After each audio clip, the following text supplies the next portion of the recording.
불교에서는 무소유를 이야기하면서 왜 그렇게 잘 살자는 기도를 하느냐 이런 질문을 가끔 받습니다. 맞습니다. 무소유를 존경하고 훌훌 털고 아무것도 소유하지 않고 그런 이제 자유, 소유에서의 자유를 주장하면서 왜 그렇게 뭔가를 이루려 하고 성취하려고 하는 어떤 소유에 가까운 이런 욕심이니 이런 거에 가까운 것을 추구하느냐. 그 논리적으로 서로 모순되는 얘기가 아니냐. 그래, 이런 질문을 가끔 받습니다. 물론 맞습니다. 그런데 여기에서는 무소유에 대한 이해의 문제가 남아 있습니다. 불교에서 말하는 무소유는 소유하지 않는다. 소유라는 없다. 이런 것을 의미하는 것은 아닙니다. 원래 의미는. 부처님이 중국 사람이 아닙니다. 그래서 불교에서 무로 번역된 말은 없다. 이거와는 조금 다른 개념입니다. 그것은 아니다라는 이런 뜻을 가지고 있습니다. 예를 들어서 가장 대표적으로 보자면은 간디가 했던 비폭력 운동이 있었죠. 그 비폭력 운동이 아힘사입니다. 아 플러스 힘사입니다. 힘사가 아니다. 그래서 그것을 비폭력, 폭력을 가지지 않는 운동 해서 비폭력 운동이라 그러지 무폭력으로 번역하지는 않습니다. 그렇습니다. 아라는 말이 부정하는 말이기 때문에 그렇습니다. 그렇다면은 무아 했을 때도 마찬가지입니다. 아트만이 없다. 이것보다는 아트만이 아니다. 이것이 원래 의미입니다. 이것에 적극적인 무엇이라고 생각하는 것이 무엇이 아니기 때문에 보통 사람들이 무엇이라고 생각하는 그런 거는 없다. 이렇게 해서 적극적으로 번역해서 무라고 번역을 합니다. 그렇다면은 소유에 대해서도 마찬가지입니다. 우리는 뭔가를 소유한다 그러고 가진다 그럽니다. 그런데 연기적으로 모든 것은 인과 연이 합쳐가지고 이루어나는 조건 속에서 동시에 발생하는 거잖아요. 연기적으로 살펴봤을 때 소유라는 게 있느냐 이거죠. 없다 이거예요. 끊임없는 관계 속에서 또 변화하는 관계의 한 과정이 있을 뿐입니다. 그것을 나는 소유한다 이렇게 말합니다. 만약에 가질 수 있는 소유라는 실체가 있다면 안 가지는 상태가 없어져야 될 겁니다. 무엇을 얻으면 그것을 영원히 가지고 있어야 됩니다. 그게 안 바뀌니까. 있는 거니까. 그죠? 그런데 그것은 항상 바뀝니다. 그래서 모든 것이 실체가 없는 인과 연의 조건 결합 속에서 또 그러한 조건의 상태 속에서 변화하는 것이기 때문에 영원한 것은 없다. 여기에서 자동적으로 나오는 것이 바로 있는 것, 영원히 있는 것은 없다. 그래서 무상이라는 가르침이죠. 모든 것은 변화한다. 이 무상의 가르침의 하나가 바로 무소유입니다. 원어식으로 번역하면은 비소유겠죠. 그렇습니다. 비소유. 우리는 가질 수 있는 게 없습니다. 가질 수 있는 게 있으면 죽을 때 가져가야 될 겁니다. 이 몸도 죽을 때 가져가지 못합니다. 그죠? 그렇다면은, 그런데 우리는 이 몸이 나의 몸입니다. 그렇습니다. 왜? 현재 내가 관리하고 현재 나를 이루고 있는 요소이기 때문에 그렇습니다. 그렇다면은, 우리가 무엇을 소유한다. 이것도 엄밀하게 보면은 이러이러한 인연 조건 속에서 나의 관리하에 들어와 있다. 이런 상태입니다. 나의 관리하에 들어와 있는 상태. 이것을 사람들은 소유라고 말합니다. 가졌다라고 말합니다. 그건 가진 게 아닙니다. 지금 나의 관리하에 들어와 있는 것입니다. 그러다가 인연 조건이 바뀌면은 나의 관리 바깥으로 갑니다. 그러면은 우리는 소유하다가 잃어버렸다. 소유하지 않게 되었다. 이렇게 말합니다. 그래서 소유라는 말은 원래 없는 것이다. 소유하는 게 아니다. 사람의 삶에서 우리가 가진다. 이렇게 말하는 것은 소유하는 게 아니고 인연 조건 속에서 나와 지금 관련을 가지고 있고 내가 가장 큰 영향력을 행사하고 관리를 하고 있는 상태, 이것을 사람들은 소유라고 한다 이겁니다. 그러면은 여기서 바로 문제가 나옵니다. 어떻게 하는 것이 가장 이상적인 관리 상태이냐? 흔히 세속적인 표현으로 하면은 어떻게 하는 것이 가장 이상적인 소유냐 이거겠죠. 그죠? 어떻게 하는 거겠습니까? 인연 조건에 가장 맞아야 됩니다. 그럼 인연 조건에 맞는다는 말은 뭐예요?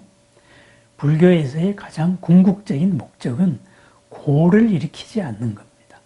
뒤탈을 일으키지 않는 겁니다. 무엇을 함으로써 그것이 나 자신을 해치지 않는 겁니다.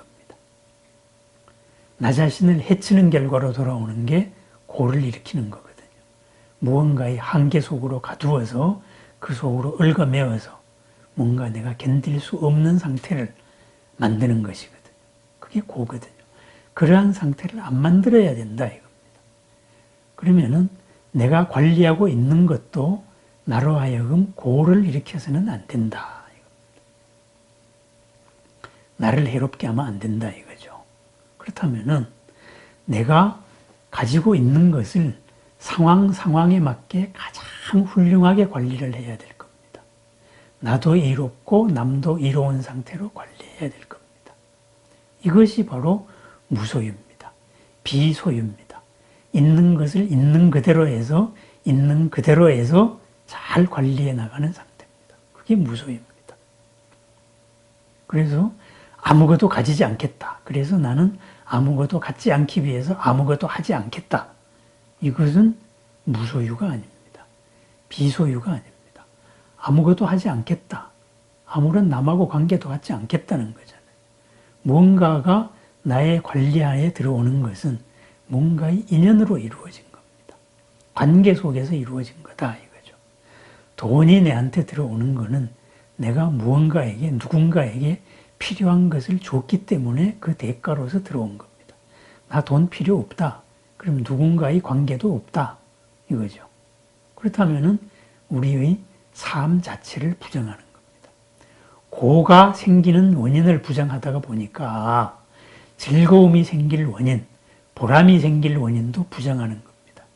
뭐하고 같느냐? 모든 병을 다스리려는 약이 있습니다. 그는 만병통치약이 있느냐? 저는 있다 그럽니다. 그런데 그 만병통치약에 심각한 부작용이 있습니다. 병을 일으키는 온갖 세균이나 온갖 독소들을 다 없애버릴 수 있는 약이 있습니다. 그런데 그런 약을 쓰면 내가 죽습니다. 그죠? 모든 병을, 세균을 다 죽이다가 내가 다 죽는다 이거예요. 바로 그거와 똑같습니다. 무소유, 무에 집착하다가 보니까 바로 삶 자체가 부정되는 의미를 말합니다. 그래서 그 타협점으로서 꼭 필요한 최소한 것만 소유하자. 이런 얘기하는데 그거 그런 거 아닙니다. 부처님은 뭐였습니까? 삼계의 모든 존재를 이끄시는 사랑의 아버지였습니다. 삼계의 도사이고 사생의 자부였습니다. 그럼 뭐예요? 부처님의 관리에는 삼계의 모든 생명이 다 들어가 있었던 겁니다. 그래서 부처님입니다. 모든 대륙의 생명들을 편안으로 이끄실 수 있는 정신적인 구세주. 그렇죠. 부처님이 가지고 계신 것은 모든 생명을 다 관리하고 있는 겁니다. 그것을 가장 훌륭한 상태로 관리하고 있는 거죠. 그래서 구원자입니다. 부처님입니다. 부처님은 모든 중생들이 내 괴로움을 야기할 거니까 중생들하고 관계를 갖지 말자. 그러면은 부처님이라는 이름이 붙을 수가 없는 거지요. 그죠? 그렇습니다. 그래서 이 비소유, 소유라는 건 원래 없다. 인연관계 속에서 있는 것이다. 여기에서 바로 부처님과 같은 삶을 추구하는 불자들이 서원이 나옵니다. 세속적으로 말하면 바른 소유가 되겠습니다. 바른 소유. 그렇게 해서 나도 남도 이로운 이러이러한 일을 하겠다. 그리하 해서 마침내는 이 세상의 모든 중생스러운 행동을 하는 생명들이 없게 하겠다. 그건 뭐예요? 모든 생명들을 전부 부처님으로 바꾸겠다. 열반에 들게 하겠다. 이게 대승의 큰 뜻이거든요. 보살의 서원이거든요. 그래서 아미타불도 서방 정토를 만들어서 모든 생명은 여기 오면은 반드시 성불한다. 그러한 성불의 조건을 맞춘 이런 불국토를 만들었단 말이죠. 그것이 뭐예요? 소유하는 겁니다. 올바로 관리하는 겁니다. 왜?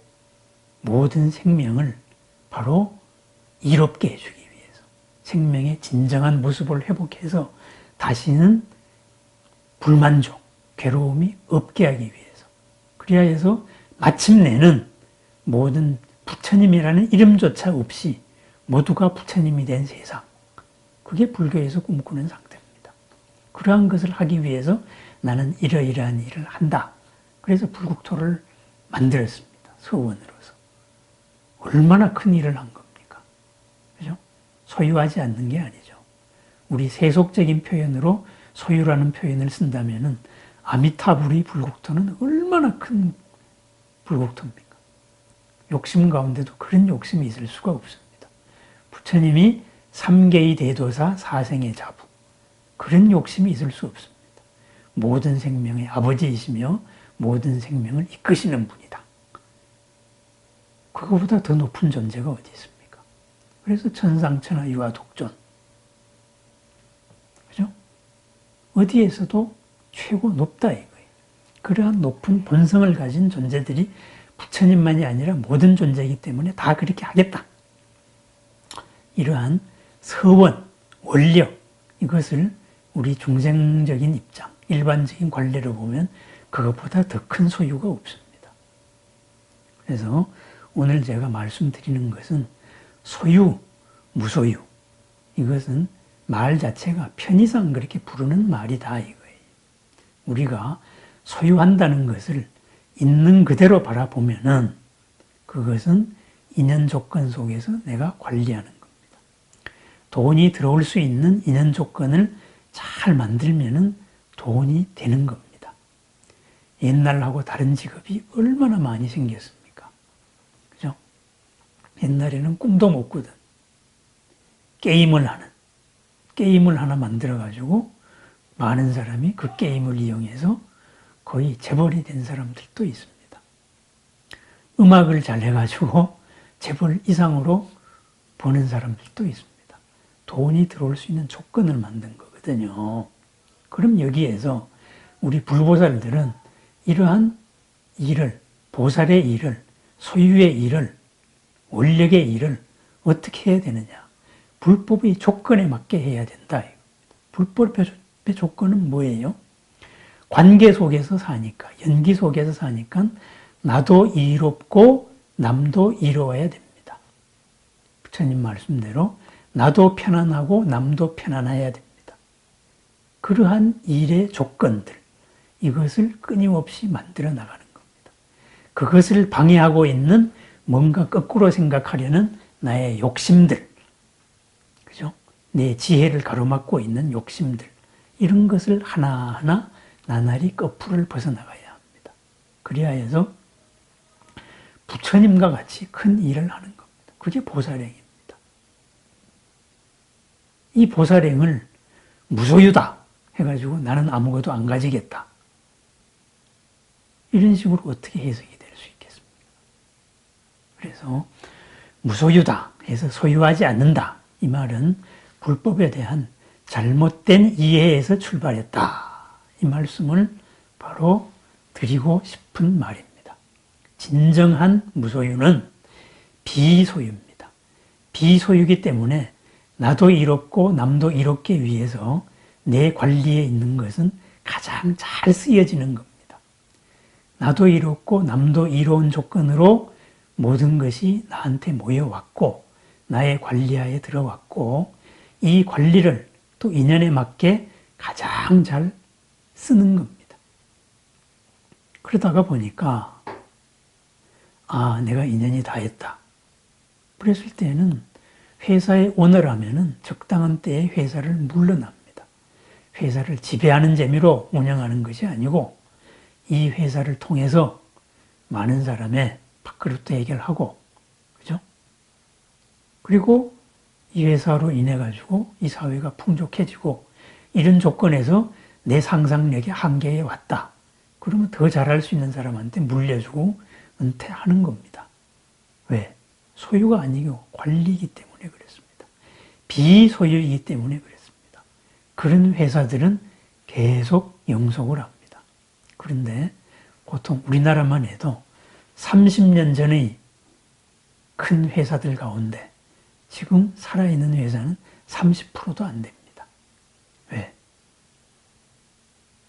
인연의 조건에 맞게 대응을 못했기 때문입니다. 내가 성공했던 방식을 끝까지 고집하다가 망한 사람들이 얼마나 많습니까? 승자의 저주라 그러죠. 성공의 저주라 그러죠. 그죠? 옛날에 권력을 동원해서 재벌이 됐다가 그 권력을 쓰다가 망한 재벌 많습니다. 환경은 바뀌는데 끝까지 그거를 고집하다가 옛날 방식을 고집하다 망한 사람 많습니다. 그 사람들은 소유를 주장하다가 모든 것을 잃어버린 겁니다. 관리권까지. 그렇지만은 가장 관리를 잘한 사람, 물러남으로써 자기도 만족스럽고 자기가 이룬 일도 새로운 형태로서 더욱더 번창을 하는 겁니다. 꼭 이런 회사만이 그러겠습니까? 우리의 개인적인 삶도 마찬가지입니다. 50년을 살았다, 60년을 살았다, 70년을 살았다. 이런 삶에서 성취한 것들이 다 있습니다. 그 성취한 것들이 제대로 말년의 나도 즐겁게 잘 회양이 돼야 될 거 아닙니까? 그것이 바로 무소유입니다. 그런데 이것은 내가 이룬 거니까는 내가 끝까지 지배를 해야 돼. 내 마음대로 해야 돼. 이러다가 가족 관계가 틀어지고 친구 관계가 틀어지고 이런 경우가 얼마나 많습니까? 그죠? 그것은 바로 소유가 뭔지를 몰라서 그렇습니다. 그러면은 이것을 교리적으로 더 정확하게 한번 표현을 해보십시다. 12연기에서 유, 있다. 우리가 있다라고 생각하는 거. 뭐가 생겼다라고 생각하는 거. 이 생겼다라고 말하는 거는 무엇에 의해 가지고 생기는 겁니까? 취연유 이렇게 되어 있습니다. 집착에 의해서 생깁니다. 집착에 의해서 무엇이라는 고정관념이 생기는 겁니다. 흘러 변화하는 것을 무엇이다라고 규정을 해버리는 겁니다. 그런데 그것은 흘러 변화하는 겁니다. 이 집착을 놓지 않으면 흘러 변화하는 것을 못 흘러가게 막다가 끝내는 못 막아가지고 괴로움이 생긴다 이거예요. 그래서 있는 것을 있는 그대로 보면은 모든 것은 연기적인 조건 속에 있습니다. 우리들이 뭔가를 성취할 때도 마찬가지입니다. 기도를 성취한다. 이럴 때도 그러면은 이 기도가 성취할 수 있는 조건을 만들어야 됩니다. 부처님과의 조건을 만들고 나의 상상력이 업의 장애에 부닥쳐 있을 때 이 업의 장애를 푸는 조건을 만들고 부처님과 지혜를 청하고 가피력을 청하는 조건을 만들고 이러한 일을 해 나갈 때 과연 내가 생각한 이 방식은 잘못된 것은 아닌가? 옛날에 통했던 방식, 지금은 안 통하는 방식이 아닌가? 시절 인연의 변화를 살피고 이렇게 해서 뭔가를 하면 만들어집니다. 이러한 것을 만들려는 원래의 이 의도를 더욱더 잘 살리기 위해서 나중에는 내가 적당한 때 가장 훌륭한 책임자를 뽑아서 물려주기도 합니다. 그것이 자식이 될 수도 있고 아니면은 전문가일 수도 있습니다. 명예로운 은퇴죠. 그게 나도 이로운 겁니다. 그것도 소유입니다. 이러한 우리가 소유라고 말하는 이것의 가장 근본적인 내용을 잘 살펴보자 이거죠. 그러면은 소유란 원리 없습니다. 우리가 소유라고 말하는 것은 관리하고 있는 겁니다. 이 관리를 나도 이롭고 남도 이롭고 이렇게 해서 더욱더 크게 하는 관리, 가장 세상에서 크게 하는 관리, 그게 바로 부처님입니다. 바로 보살입니다. 우리는 그러한 존재가 되려는 사람들입니다.